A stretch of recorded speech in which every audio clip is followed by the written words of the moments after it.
মই কেন্দ্ৰ চৰকাৰৰ হৈ মই কেনেকৈ উত্তৰ দিম মই কৈছোঁ যে প্ৰতিবেদনখন পঠাব সময় আছে যদি কংগ্ৰেছৰ কিবা পৰামৰ্শ আছে আমাক দিয়ক মই কথাটো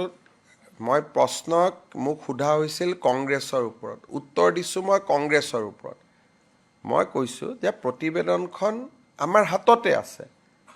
গতিকে কংগ্ৰেছে যদি প্ৰতিবেদনখনতকৈ লিখাতকৈও কিবা ভাল পৰামৰ্শ দিব পাৰে আমাক দিয়ক আমি আকৌ বিবেচনা কৰিম কৰিব তেখেতে কথাটো ৰনোজদাই পাতিয়ে থাকে ৰনোজদা নিজেইতো জনজাতি গতিকে সেনেকুৱা কাৰণে কোনো টাইম এনেকুৱা একদম নহয় আজি ৰাতিও হয়তো ঘৰত গৈ বহি কথা পাতিব পাৰে তেওঁলোকতো কোনোতো বেলেগ নহয় আমাৰে মানুহ গতিকে টেলিফোন কৰিলে হয়তো আজি ৰাতিও গৈ মাতি দিলে তাৰ কাৰণে এটা বৈঠক সাংবাদিকক জনাই তেনেকৈ নহয় নহয় বৈঠক হৈ যাব আৰু গতিকে এইটোলৈ মোৰ প্ৰশ্নটো আছিল কি যে কংগ্ৰেছে ইমান দিন আছিল 6 জনগোষ্ঠীৰ লগত কালিৰ পৰা তেওঁলোকে ঘূৰি দিলে সেইকাৰণে কৈছোঁ আপোনালোকৰ কি পৰামৰ্শ আছে দিয়ক আমি চাই লওঁ সোণাপুৰত জনজাতি লোকসকলে ইমান ডাঙৰ সমদল কৰিলে আপোনালোকেতো এটাও প্ৰশ্ন সোধা নাছিলে সোণাপুৰত আজিৰ পৰা 15 দিন আগতে জনজাতি লোকসকলে বহুত ডাঙৰ সমদল কৰিছিল নাই তেতিয়াতো তেওঁলোকৰ কথাই আপোনালোকে নুসুধিলে কবাত যদি আপোনালোকে গম পায় যে এই মানুহকেইজন অলপ গভৰ্ণমেণ্টৰ বিৰুদ্ধে গৈছে তেতিয়া তেওঁলোকৰ প্ৰতি ইণ্টাৰেষ্টটো আপোনালোকৰ বাঢ়ি যায় 15 দিন আগতে তেওঁলোকে আজিতো কটন কলেজত কিমান মানুহ হৈছিলে স্যাৰ প্ৰায় 500ৰ ওপৰত 500 25,000 মানুহ হৈছিলে সিদিনাখনতো আপোনালোকে টংকেশ্বৰ ৰাভাকে উৰাই ঘূৰাই গালি পাৰি আছিলে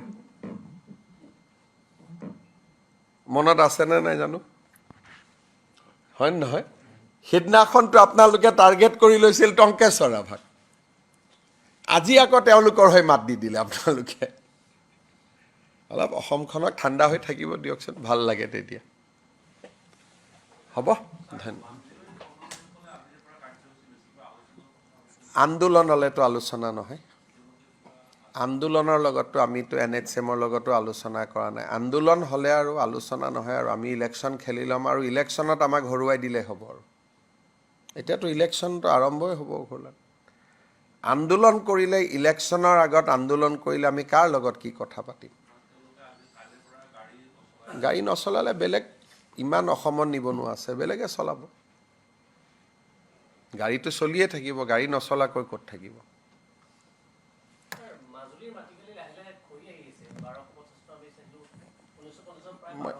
এইটো বিষয়ৰ ওপৰত ক'লেতো বহুতখিনি জানি বুজি ক'ব লাগিব কাৰণ মাজুলীত মাটি কমিছে যে বাঢ়িছে কেতিয়াবা পীযুষ হাজৰিকাৰ লগত কথা পাতি ল'ব তেওঁৰ লগত ডেটা থাকে তেওঁলোকে ৱাটাৰ ৰিচোৰ্চৰ পৰা কাম কৰি আছে নতুনকৈ খহনীয়াত আমি জানাতো মইতো নাজানো কাৰণ কিহৰ কাৰণে যোৱা 5 বছৰত অন্তত নতুনকৈ মেজৰ ক্ষয় হোৱাৰ কোনো বাতৰি আমি পোৱা নাই আৰু পীযুষ হাজৰিকা গৈয়ে থাকে গতিকে দেখা যাব পাৰে কিবা যদি আছে আমি চাই দিব পাৰিম যিকোনো খবৰৰ বাবে যোগাযোগ কৰক 7099017330 লগতে 7099017110 নম্বৰত